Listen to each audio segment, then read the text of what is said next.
ગરીબ કે તો ભલે ને કે ગરીબ છે, ગોવિંદાને ગરીબી ગમે છે, કોઈને અમે ગરીબ માણસ ન ગમે તો કાંઈ નહીં.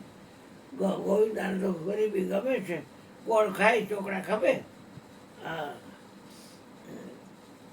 બોલો બેટા. પરમ સુખદમ હા કેવલમ જ્ઞાનમૂર્તિમ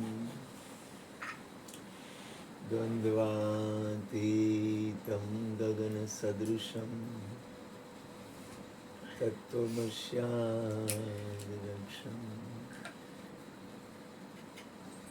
એકમ નિત્યમ વિમલમચલમ સર્વદી સાક્ષીભૂતમ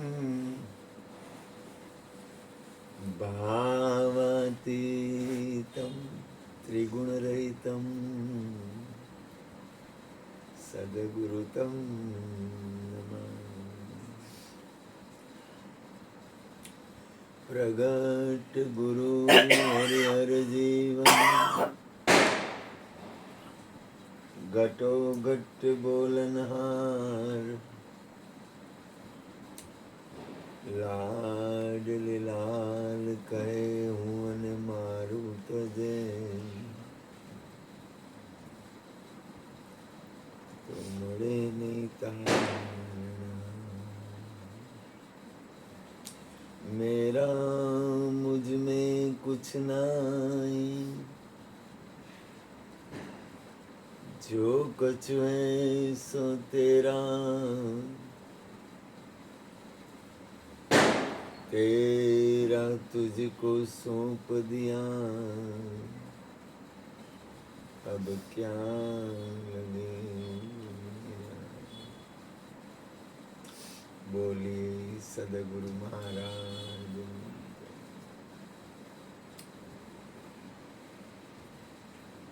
પ્રથમ તો ગુરુ કૃપાથી કૃષ્ણ અને કૃષ્ણના આખા કુળને વંદન. કારણ કે જેને લઈને સત્સંગ, ભજન, કીર્તન, ધ્યાન, સ્મરણ, યોગ, દાન, તપ, સત્પુરુષોનો સંગ, હરિહર, સંતવાણી, જેને લઈને મહાપુરુષોનો મને સંગ મળ્યો. આવતીકાલે ગુરુની કૃપાથી કૃષ્ણના અને કૃષ્ણના કુટુંબના પપ્પાના એટલે કે વિઠ્ઠલદાસ બાપુજીની પુણ્યતિથિ છે. સંતો મહાપુરુષો હોય એની તિથિ ઉજવાય અને ભગવાનનો જન્મ ઉજવાય.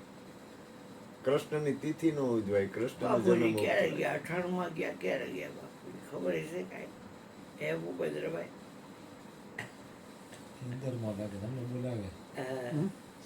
બાપુજી ક્યારે ગયા? કઈ સાલમાં ગયા? 78 માં ગયા. 78 પછી 47 વર્ષ થયા. કૃષ્ણના પપ્પાને 47 વર્ષ જેવું થયું. પણ સીતાવી તો અર્જુન બાપા થઈ ગયા. હા, આમાં વાર કાંઈ નહીં લાગે. હમણાં ગુરુ મહારાજની કૃપાથી લાઈનમાં હતી. કોઈ આજ ગયા, કોઈ કાલ ગયા, કોઈ જાવન કો તૈયાર ખડા ખેલા, સબ ચલા ચલી કા ખેલા. પણ મને એવું લાગે નરસિંહ મહેતાએ એના બાપાનું શ્રાદ્ધ અને તિથિ ઉજવેલી. તો થયું કેવું ખબર છે? હરજીવન બાપા કહેતા એ કે બારીમાંથી બધા જોતા હતા કે આમાં તમારો બાપો હે. આખા ગામના પિતૃઓ નરસિંહ મહેતાના ઘરે આવ્યા. હા, ખીડકી બાજુ. અને નરસિંહ મહેતા પાસે કાંઈ નહોતું, અમારા કૃષ્ણની જેમ. અને જયારે નરસિંહ મહેતા હતા ને ત્યારે એના જ્ઞાતિના લોકો એને નહોતા માનતા. કોઈ નો માને. અને હવે નાગર નાથ આખી એમ કે છે કે અમારા કુળમાં થઈ ગયા વિઠ્ઠલદાસજી બાપુ, લલિતાબા, કૃષ્ણ, ભૂપેનભાઈ. પછી કે કાલે હમણાં કોની વાત થતી હતી? આ કાલ ગોરધનભાઈ જ વાત થઈ. અમારે ગોરધનભાઈ ઓલું પ્રસાદ લેવા ગયા ને, અમે તો ગોરધનભાઈ છે ને ત્યાં સુધી ગોરધનભાઈ ની કિંમત નહીં થાય. ગોરધનભાઈ જાય ને પછી છોકરા એનો સત્સંગ સાંભળશે ને ત્યારે જોયે કે હા મારો બાપ આવો ભક્તિવાળો હતો, આવો ભજન સત્સંગ પ્રેમી હતો, આવો આ સારો આત્મા હતો, આટલો સરસ સત્સંગ કરતો હતો. એટલે હોય ત્યારે કોઈ દિવસ કોઈની કિંમત થતી નથી. જેમાં પ્રગટ કૃષ્ણ હાજર છે એટલે એની કિંમત ન થાય, કારણ કે હાજર છે ને. અત્યારે જ્યોતિમાને યાદ કરે, વિઠ્ઠલદાસ બાપુજીને યાદ કરે. હું તો કરું, બીજા કોઈ કરે કે ન કરે, કૃષ્ણના કુટુંબના કરે, પણ એ દરેકની હૃદયની જે ભાવના જે રીતે હોય એ રીતે કરે. મધુબેનની યાદી મને થાય દત્ત જયંતિ દિવસે, પૂનમના દિવસે શરીર છૂટ્યું. જો એ કેવો આત્મા કહેવાય, પૂનમના દિવસે. જયુભાઈનું પણ જીવન એ રીતે સારું, કાંઈ કટે. આમ તો જીવન કોઈના ખરાબ છે જ નહીં, બધાના જીવન સારા જ છે. પણ છતાંય એક આજે મંજુબેનને ફોન આવ્યો હતો જીવરાજ પાર્ક વાળા હરેશના મમ્મીનો કે બાપુજીની બારસ આજે કરો છો કાલે કરો છો. ભાવ થાય એ પૂછે, બાકી ભૂપનભાઈ તો રોજ આવે જ છે, એને તો વંદન છે, આપણે રોજ આવે છે એટલે એની બલિયારી કહેવાય, કે ધન્ય કહેવાય કે હું જરૂર છે અહીંયા આવવાની, કાંઈ જરૂર નથી કોઈને. હું કોઈને રતનીય તો ચીજ પહેલેથી આદિ અનાદિથી આયલા કરે. પણ છતાં એક યાદી રૂપે 1-2 મિનિટ હું શાંતિથી ધૂન બોલું ગુરુ કૃપાથી. જય જય વિઠ્ઠલ. કૃષ્ણના પપ્પાનું નામ વિઠ્ઠલદાસજી બાપુ હતા. જય જય વિઠ્ઠલ વિઠ્ઠલ વિઠ્ઠલા, જય જય વિઠ્ઠલ વિઠ્ઠલ વિઠ્ઠલા, माझा विठ्ठल पांडुरंगा, ओ माझा विठ्ठल पांडुरंगा. મારા મા બાપ ગુરુ કૃપાથી, પણ છતાંય મને આ કુળ, આ કુટુંબ અને આ સત્સંગથી વધારે પ્રેમ છે. ભલે હું કંઈ કરી શકું ન કરી શકું, પણ મારી પ્રાર્થના પરમાત્માને હોય કે આ સત્સંગ, जहाँ सत्संग होता है वहाँ पर नित्य जाओ तुम. ગોરધનભાઈ મારા હૃદયનો ટુકડો હે. वहाँ पर नित्य जाओ तुम, हमें फुर्सत नहीं कह कर ये मौका मत. કાંઈ મળે કે ન મળે, જીવન તો પસાર થઈ જ રહ્યું છે. કાંઈ સત્સંગથી કાંઈ મળે ન મળે માલિકની મરજી. પણ એક અંદરનો, આજે અમે ડૉક્ટર સાહેબને કીધું, મેં કીધું સાહેબ મને રાઈતે જવા દો, મને જો કાલ ઉધરસ આવશે જવા નહીં દઉં. કાલ જો ઉધરસ આવી ને તને અહીંયા આવ્યો ને તો આવતીકાલે આખી રાત તને રોકી રાખી, બારસ નથી જવા નહીં દો. એટલે મારે પરમાત્માને બહુ પ્રાર્થના કરવી પડશે કે મને ઉધરસ થવાનું હતું. મને કે કેટલા વાગે હું તો તમે, એટલે મને કે કાલે કેટલા વાગે, તમે તો સવાર 6 વાગ્યા સુધી ખીજાણા મને. ગાંડી ના કે 6 વાગ્યા સુધી હું તો નથી કે હા કે આરામ તો કર, પણ મેં શાંતિથી બેઠો. ભલે ધ્યાન કરે એનો વાંધો નથી, બેઠો એનો વાંધો નહીં, પણ હું દવા આટલી કરું છું, આટલી મહેનત કરું, અને તું હાજર નહોતા તો મારે રાતે 10 કલાક હોઈ ગયો. હા એમ કહી દેવાય ને. ધ્યાનમાં હોય એ ઊંઘ જ ગણાય, સમાધિ સમાધિ ઊંઘ ગણાય. ધ્યાન સમાધિ અવસ્થા, નિંદરી સમાધિ અવસ્થા. છોકરો આયો હોતો હોય ને અહીંયા વાગતું હોય અને બોલે નહીં કઈ, છોકરો હોય ઊંચા મેલી ઊંઘ કહેવાય સમાધિ અવસ્થામાં. ખબર છે? થાક તમારો ઉતારી દે. ઉતારી દે ને.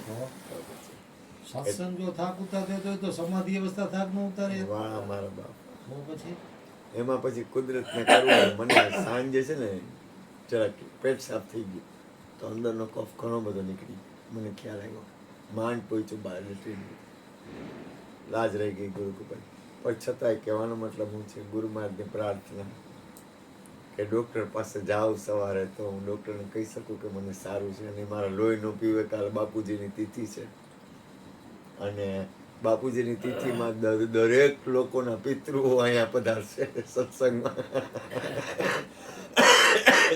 બાપાની પાસે બાપા એકવાર સત્સંગ કરતા હતા નરસિંહ મહેતાનો, પણ મારો મને એક અનુભવ થયો હતો કે બાપા પાસે એ કળા હતી પિતૃઓને મોક્ષ આપવાની.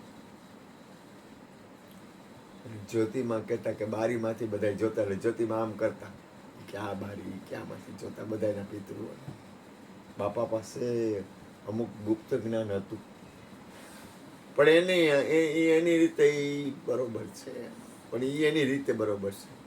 કારણ કે એક જેવું બીજું ન હોય. કૃષ્ણ હોય એવા ભૂપેનભાઈ ન બની શકે, ભૂપેનભાઈ હોય એવા કનુભાઈ ન બની શકે, કનુભાઈ હોય એવા મધુબેન ન બની શકે, મધુબેન હોય એવા વિઠ્ઠલદાસજી બાપુ ન બની શકે, વિઠ્ઠલદાસજી બાપુ હોય એવા લલિતાબેન ન થઈ શકે, એને જેવા જ્યોતિબેન. દરેકને પરમાત્માએ અનંત રૂપ, અનંત રંગ, અનંત લક્ષણ. અરે અંગૂઠા હોય તો એ અલગ અલગ હા, હોય આટલા વિશ્વમાં કેટલા બધા, પણ બધાની ફિંગરપ્રિન્ટ અલગ. અંગૂઠા બધાને અલગ અલગ. પાછી તમારી કદાચ દાખલા તરીકે આંગળીની ફિંગરપ્રિન્ટ ઘસાઈ ગઈ હોય, કોઈ એવા તમે કામ ગુંદ કે એવું કઈ કામ કરતા હોય તો એ પાછી એ જ ફિંગરપ્રિન્ટ આવી જાય. એટલે એ પરમાત્માની રચના એની અજબ છે. હજી એને બે બાળકો જોડિયા બી ના હોય તે ફિંગરપ્રિન્ટ હા, તોય ફિંગરપ્રિન્ટ અલગ. એટલે પરમાત્મા એક જેવો બીજો ન હોઈ શકે. દરેક વ્યક્તિ, શ્રીમદજી કહે છે, જ્યાં જ્યાં જે યોગ્ય છે ત્યાં સમજવું. તે જે જેમ કરે એમ યોગ્ય જ છે. પણ આપણે કાલે ગુરુ કૃપાથી વાઘ બારસ છે એમાં કઈ ફેરફાર નહીં થાય. છે એ છે, એમાં કોઈ શું કરે.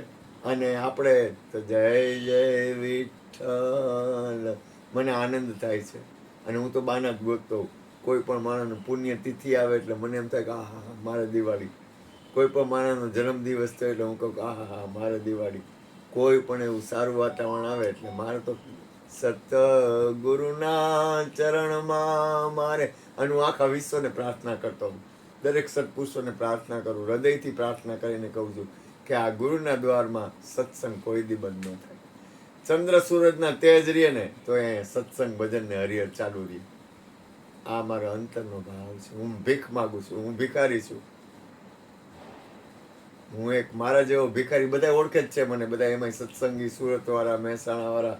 એ સિવાય મારી છાપ ખબર છે કે આ બહુ મોટો ભિખારી છે. બધાય બહુ સારી રીતે ઓળખે કે આના જેવો ભિખારી આ દુનિયામાં કોઈ છે જ નહીં. બધાયને ખબર છે, એકો એકને, આ એક બહુ મોટો ભિખારી છે. અને મને કઈ વાંધો નથી.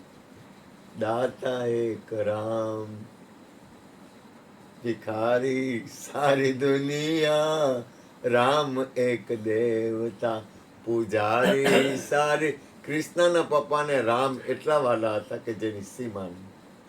અને છેલ્લે એની સ્થિતિ હતી કે મારા કર્મનો મારે પૂર્ણ થયા, મારે કોઈ કર્મ બાકી ન રહ્યા. એ બોલવું એટલે એ કર્મ ઉપર મેખ મારવી, અને એ શબ્દ એના છેલ્લા હતા. મેં કૃષ્ણના બાને જોયેલા છે અદ્રશ્ય રૂપે, શરીર ન હોય ત્યારે. શરીર વગર કૃષ્ણના બાને જોયેલા છે, જ્યોતિબેનને જોયેલા છે, જ્યોત્સનાબેનને જોયેલા છે સૂક્ષ્મ બોડીમાં. પણ હજી સુધી મને કૃષ્ણના પપ્પાનું કોઈ દી દર્શન નથી થયું. કારણ કે એની સ્થિતિ એટલી બધી ઊંચી હતી. અને કોઈ દિવસ એના ઘરવાળાને તમે સિવાય બોલાવ્યા નથી. અને એટલા શાંત મેં જોયા નથી, પણ મારો અંતરાત્મા એમ કહે છે કે એના જેવો શાંતિ વાળો પુરુષ મને એમ લાગે છે કે કદાચ મળવો મુશ્કેલ છે. એટલા શાંતિ પ્રિય અને બહુ રામને માનવાવાળા. રામ સિવાય બીજું કોઈ એના હૃદયમાં અમે નહીં. કેટલા નાના હતા, ટ્રેનમાં અમને વીરપુર લઈ ગયા હતા. વાહ. અહીંયા વીરપુરમાં મને ઘોડિયામાં હોવાયું હતું. ઘોડિયામાં વીરપુરમાં ઘોડિયામાં હોવાયું હતું મને. અને બા એ હીરો વિચોળ નાખતી હતી. એ ત્યારે એટલું જ હતું. તો અહીંયા જમાડે ને ત્યાં કૂવાની વ્યવસ્થા કરી દઈએ, નીચે પાથરી દઈએ, જમી જાય બધા.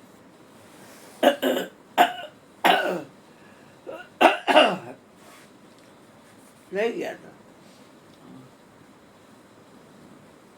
બા દાસ કડિયા કરે કે ટ્રેન હોઈ જશે, એને ધીરજ બહુ.